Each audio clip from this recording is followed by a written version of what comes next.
Assalamualaikum warahmatullahi wabarakatuh dan salam sejahtera untuk kita semua. Perkenalkan, saya mahasiswi Stikes Pasapu Ambon, Prodi D3 Kebidanan, atas nama Kira Selayoe dengan NIM B1911002. Nah, di kesempatan kali ini saya akan membawakan video tentang promosi kesehatan dengan tema penyuluhan tentang preeklamsia. Nah, untuk lebih jelasnya silahkan disimak ya videonya.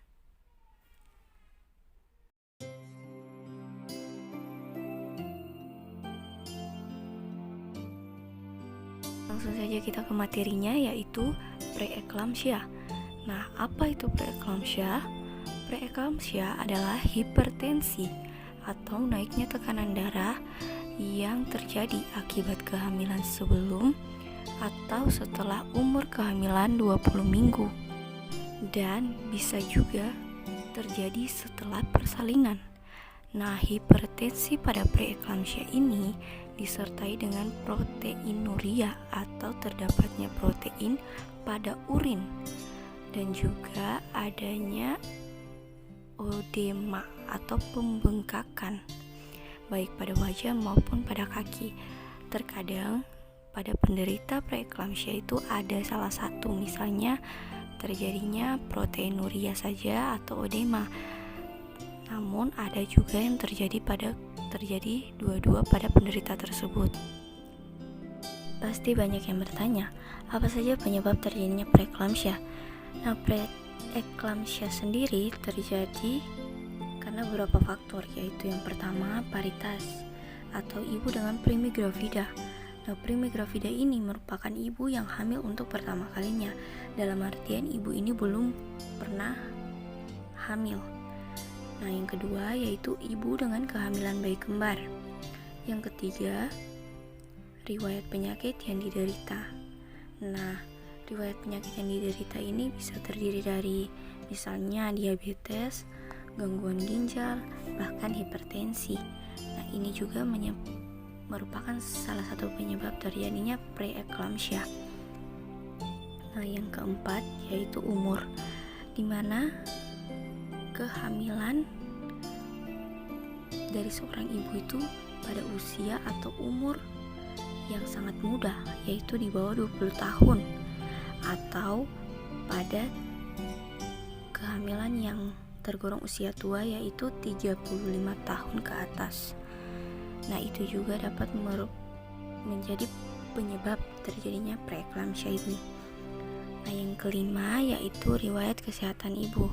Nah, untuk riwayat kesehatan ibu ini di mana ibu yang hamil ini mempunyai riwayat kehamilan dengan preeklamsia.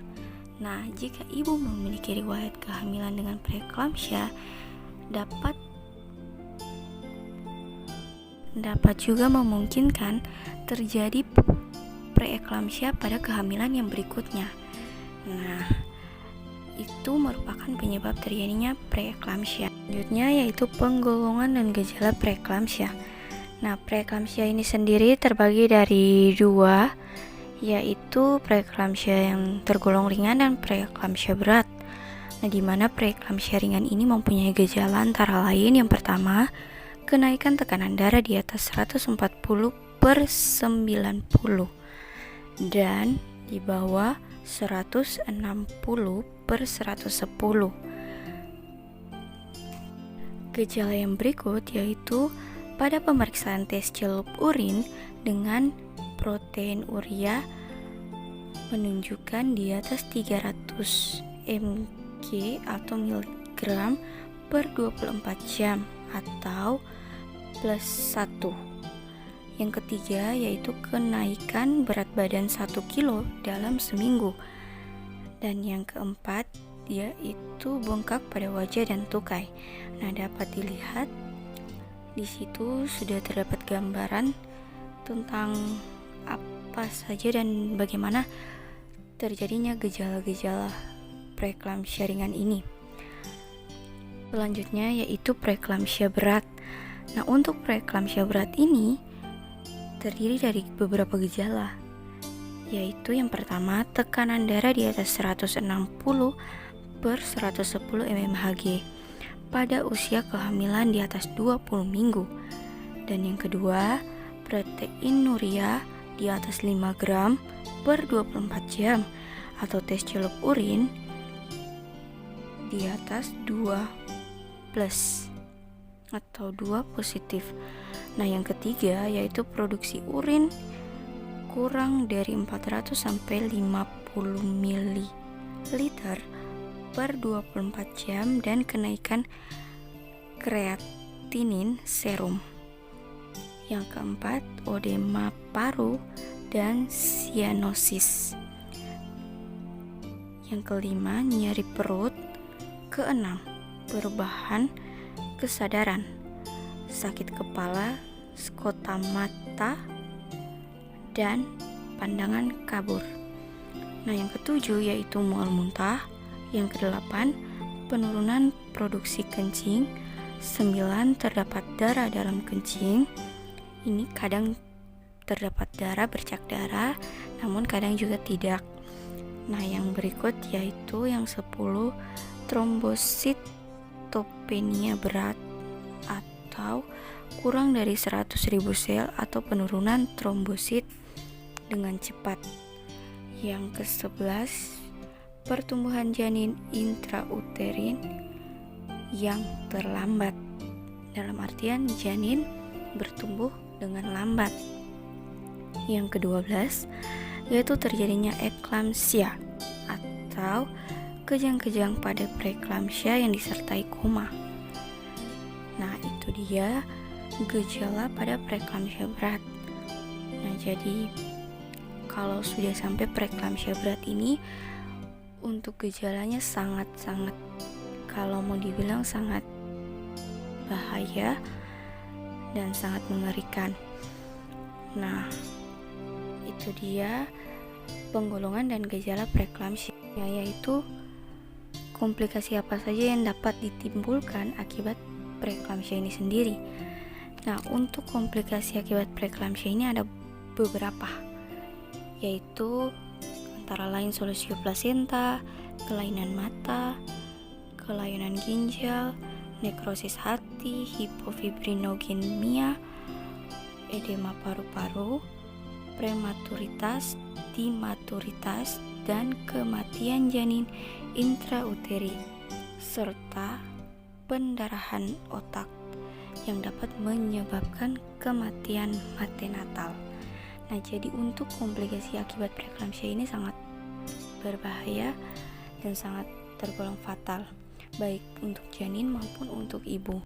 Nah, tapi tenang saja, untuk preeklamsia ini ada pencegahannya. Cara pencegahannya yaitu yang pertama, diet yang tepat dan sesuai, di mana diet ini mengonsumsi makanan yang bernutrisi, bergizi seimbang yang disarankan untuk ibu hamil. Namun ada baiknya kadar garamnya dikurangi. Nah, yang berikut yaitu olahraga ringan. Nah, olahraga ringan ini bisa dilakukan pada saat hamil, yaitu olahraga hamil, misalnya senam, yoga, dan lain-lain. Nah, selanjutnya istirahat dengan cukup. Kalau memang kondisi ibu tidak memungkinkan untuk berolahraga atau beraktivitas, ada baiknya istirahat dengan cukup. Selanjutnya yaitu pengawasan antenatal, di mana pada saat kehamilan ada baiknya rajin untuk mengontrol, baik ke bidan maupun ke dokter kandungan, apalagi ibu dengan kehamilan yang pernah memiliki riwayat preeklamsia ini, karena dapat berisiko juga pada kehamilan yang sementara dijalani. Nah, yang berikut yaitu nutrisi yang cukup. Nah, dimana selain makan makanan yang bergizi seimbang, namun nutrisi atau seperti makanan-makanan buah-buahan, vitamin, dan itu pun harus dikonsumsi. Dan juga yang selanjutnya yaitu perbanyak minum. Perbanyak minum ini, perbanyak minum air putih ya, bukan meminum minuman yang bersoda atau berpemanis lainnya. Nah, selanjutnya yang terakhir yaitu tidak merokok dan meminum alkohol. Nah, itu dia tadi cara mencegah terjadinya preeklamsia. Selanjutnya yaitu penanggulangan, di mana penanggulangan ini dapat diberikan pada ibu hamil dengan kategori kehamilan yang sudah cukup bulan atau trimester akhir, atau dalam bahasa sehari-hari sering disebut dengan hamil tua. Nah, jika ibu tersebut mengalami preeklamsia, maka dapat dilakukan beberapa hal, yaitu yang pertama bed rest, atau ibu diharuskan istirahat total di tempat tidur, tidak melakukan aktivitas. Dan yang kedua yaitu pengobatan sesuai anjuran dokter.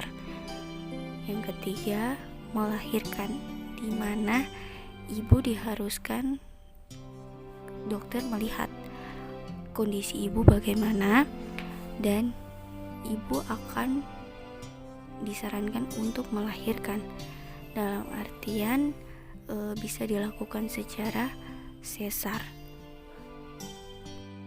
yang otomatis bayi digolongkan pada bayi lahir prematur. Nah, itu dia pencegahan dan penanggulangannya. Terakhir yaitu bahaya preeklamsia. Nah, untuk bahaya preeklamsia ini sendiri terdiri dari beberapa, yaitu kelahiran bayi prematur. Kelahiran bayi prematur ini kadang ada di mana bayi itu lahir sudah, istilahnya sudah bisa bertahan di luar janin, namun ada juga yang belum. Nah, selanjutnya yaitu gangguan perkembangan janin, di mana jika preeklamsia ini dibiarkan, maka akan berakibat fatal pada janin yang di dalam kandungan. Bisa terjadi gangguan perkembangan, bahkan sampai ke kematian janin.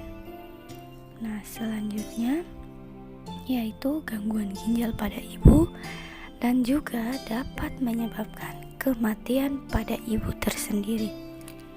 Itu dia tadi tentang preeklamsia, di mana semua sudah mengetahui apa itu preeklamsia, bagaimana gejalanya, terus bagaimana cara pencegahannya, dan apa saja bahayanya. Dan saya harapkan semoga apa yang telah didapat melalui video ini dapat bermanfaat, dan mari kita sama-sama menekan kematian ibu dan bayi akibat kelainan-kelainan pada saat kehamilan maupun setelah persalinan. Nah, demikian video saya. Akhir kata, saya mengucapkan terima kasih dan mohon maaf bila terdapat kesalahan dalam video ini. Wassalamualaikum warahmatullahi wabarakatuh, dan salam sejahtera buat kita semua.